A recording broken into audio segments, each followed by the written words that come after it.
I'm Susan Colin, speaking with David Lieberman about his book, Transcendental Judaism, Enlivening the Eternal Within to Uplift Ourselves and Our World. Hello, David. Hi, Susan. What a beautiful and inspiring title. What is this book about? Susan, this book is about the history, but more importantly, the future of how we really, repeatedly have the experience of connecting with God.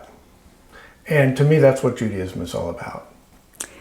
What do you mean by repeatedly experiencing God? Well, let me talk about the experience of God, or at least one of my experiences. And I'll ask you, have you ever had a situation where a peaceful calm just sort of enveloped you? Or you had a sense of expandedness or silence, maybe even a sense of all-knowing, but not knowing any one thing, but just having a sense of the overall perfection of the universe. This is an actual experience of God. It's called a transcendent experience. And throughout history, our ancestors and we strive to have such an experience. And it's not just a Jewish experience, it's a universal yearning and an experience that everyone has. Well, you said repeatable. This sounds accidental. I also said historically and in the future of how we connect with God.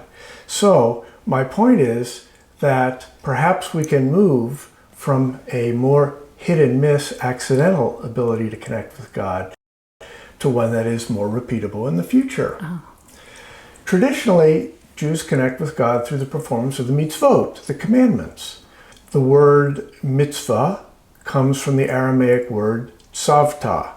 Tzavta means connection. So it's the highest goal of the mitzvot is a connection with God. And for some of us, performing the mitzvot traditionally, such as strictly observing Shabbat, eating kosher, observing the festivals and the holidays, doing acts of charity, these meaningfully connect people with God. Unfortunately, the traditional practice of the mitzvot don't connect us all with God in that transcendent fashion. It doesn't come through to us, to some of us, through the traditional practice of the mitzvot. So what else can we do? Well, we can expand our repertoire on how we connect with God. In the move from biblical to rabbinic Judaism, some of the mitzvot that came to the background were the mitzvot around animal sacrifices.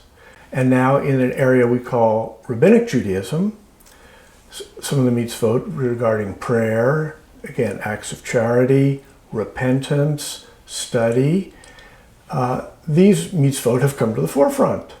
And I'm suggesting we have a new opportunity, or we have an opportunity now to move into a new era that I'm calling Transcendental Judaism, and other mitzvot will come to the forefront, and we may have the ability for more of us to be able to have that deep transcendental connection with God.